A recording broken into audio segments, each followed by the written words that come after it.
Welcome back to our channel, ladies and gentlemen. The fact that William Ruto is being rejected by hustlers from all corners of this nation is no longer a secret. In fact, it doesn't need any rocket science to understand that William Ruto is now the greatest and common enemy that hustlers ever had in this country. If you compare to how William Ruto used to be received during the 2022 pre-election campaigns and the way hustlers treat him today when he tries to traverse the country, then you realize that William Ruto has lost the grip that he had in most of his strongholds. Take a look at the campaigns during the 2022 campaigns.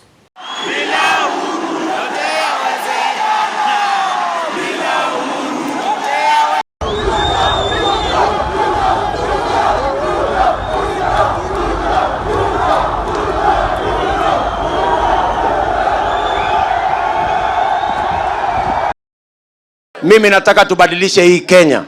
Uchumi imekuwa ikipangwa na huko juu. Inaitwa trickle down economic model. Inafaidi watu wachache. Ati hawa watu wachache watatuonea huruma wakuje wasaidie wale wako chini. Mumengojea miaka 50, mumepata wa kutoka juu wamekuja kuhurumia mimi hapa chini. Ndio tunasema mwaka huu hatuwezi kuendelea na mfumo wa uchumi inaitwa trickle down. Imefaidi watu wachache. Hawa watu wachache wamekuwa na pesa mingi, wameshikwa na kiburi na madharau, hata saa hizi wanataka kutuchagulia viongozi. Safari hii mimi ninasema tunapindua economic model iwe ya bottom up. Nyinyi mnanielewa? Nyinyi watu wa Murumba, mimi nataka niwaulize, mnataka ati tuendelee kungojea uchumi iko juu ati watu watuonee huruma pengine watufikishie hapa chini? Situbadilishe, situpindue, tuanze hapa chini. Ndio tupange ajira ya hawa vijana kwanza hapa chini. Ndio tupange biashara yenu kwanza hapa chini, na tupange kilimo yenu kwanza hapa chini. Hapa bottom, alafu tuende up. Bottom alafu up. Yani bottom up. Wapi watu wa bottom up hapa? Nione watu ya bottom up.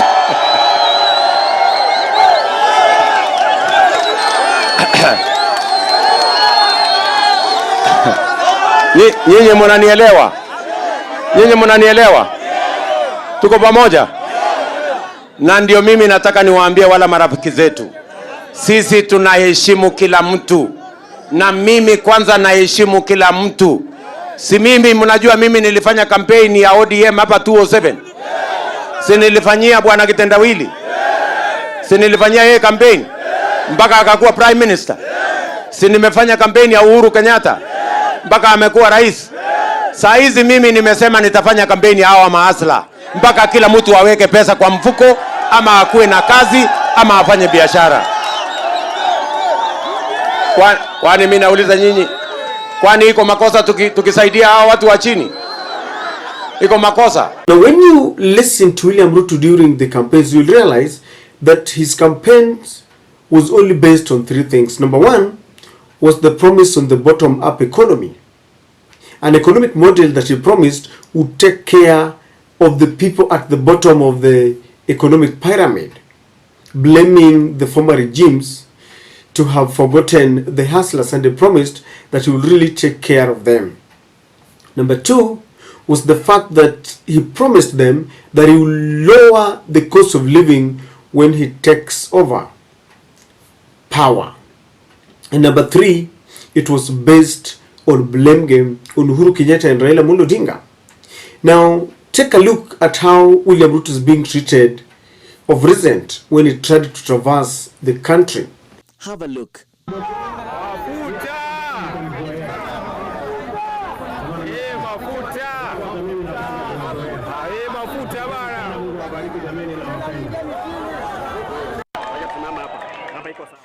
Kuhakikisha kwamba mtu akipata ajali anaenda hospitali, anaenda nyumbani, matibabu serikali ya Kenya itakuwa inalipa. Tumekubaliana watu wa Dagoretti? Tuendelee na hiyo kibarua. si ndio? Dagoretti oye! Dagoretti mko?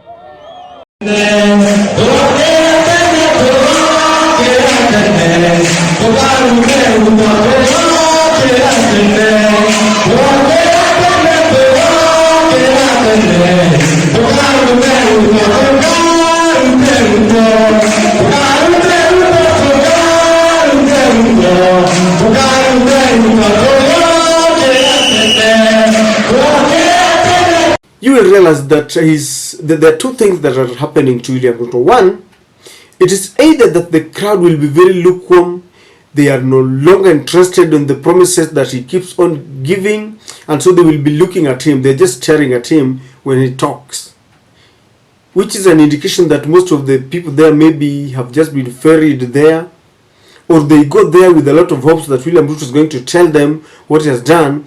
Then they just realize that he keeps on promising.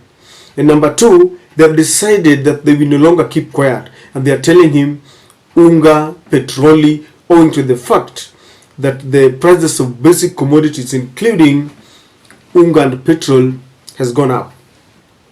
Now, if you look very closely why William Ruto has lost touch, you will realize that his main pillars of the campaigns and the plans have failed. If you start by the blame game that he used to heap on Uhuru Kenyatta and Raila Amolo Odinga, it looks like the duo decided to take a low profile. The former president Uhuru Kenyatta decided to fly outside the country, giving them a blow, because you can no longer continue blaming someone who is no longer with you. You are in power, you said you had a plan, and things are not working, so it's no longer tenable to the hustlers. Kenyans can no longer buy this attitude where they decide to blame as they started. You see, when they took over the presence of power, they decided that all the problems and the predicaments that Kenyans were facing emanated from Uhuru Kenyatta and Raila Amolo Odinga. But now it is long overdue. Yes, we can allow you to blame them for maybe 3 months or 6 months. But now 1 year down the line, Kenyans are saying, no, you can no longer continue blaming Uhuru Kenyatta. You can no longer continue blaming Raila Amolo Odinga. For example, Raila indicated during the campaigns that she wanted to give Kenyans a free education from the nursery level up to the university level. Yet now, the cost of education is just too expensive for the parents. And so you cannot blame them that it is Raila and Uhuru Kenyatta who mismanaged this country, yet Raila had a plan that people feel would have worked now when the cost of living is just too high. Raila had told Kenyans that he knew the loopholes that had led to the mismanagement of funds, and he promised that he would seal all of them, and he will ensure that those who are mismanaging public coffers will be prosecuted in accordance with the law.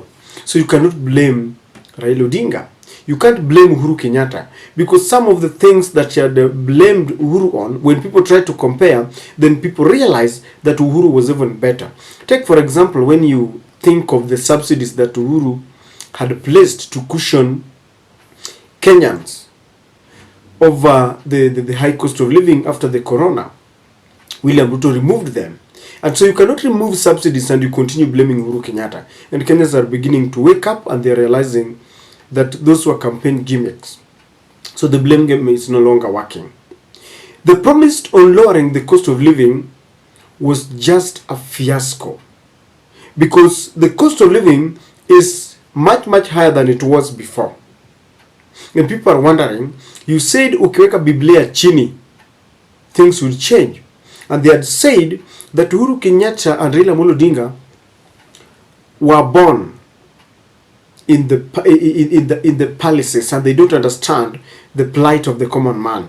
And William Ruto promised that he started as a chicken seller and an egg vendor, and therefore he knew the plights and the predicaments of the common man, because he had risen up from the lower cadre to the highest level, telling them that their dreams are valid. But then now when you look at the two, a person who claims that he started as a hustler, and the people he blames to have been born and bred in the palaces, then you realize that those who are born and brought up in the palaces have got people's interests at their heart. And so lowering the cost of living is no longer tenable, it's no longer working, and people say this is too much for us. Instead of lowering the cost of living, the government has imposed taxes on fuel and fuel products. In fact, everything is now being taxed, including the housing levy, and they are wondering what is wrong with this government. And that is why they are tired, and they are telling him, no, we can't hear anymore. Tell us what you are doing about the cost of living and the prices of basic commodities. And the last one is the bottom-up economy. The bottom-up is not working for them, because now you realize that it is not bottom to up, it is now up to bottom. People started looking at William Ruto when he was doing even his appointments, when he appointed people like Kidero, and people are wondering, are these the real common man that or common men that Ruto was talking about? Because he recycled people who had been in offices, instead of appointing those who he called the common man. And people realized this government is not a government of the hustlers as people thought. Because if you love the hustlers, you wouldn't have imposed taxes on them. If you love the hustlers, you can think of them doing the appointments. And this is the reason why people are beginning to show rebellion, open rebellion. And people are beginning to wake up. Most people had been duped that things would be, rosy under his regime, and they had swallowed this bet that Uhuru was bad. So people are beginning to remove their heads from the sand like the proverbial ostrich. And now their eyes are opening, and they're saying it is untenable to continue swallowing the lies. And we will continue, witnessing more of this rebellion, because Kenyans are really dying of hunger, unemployment, insecurity, and they can no longer take promises.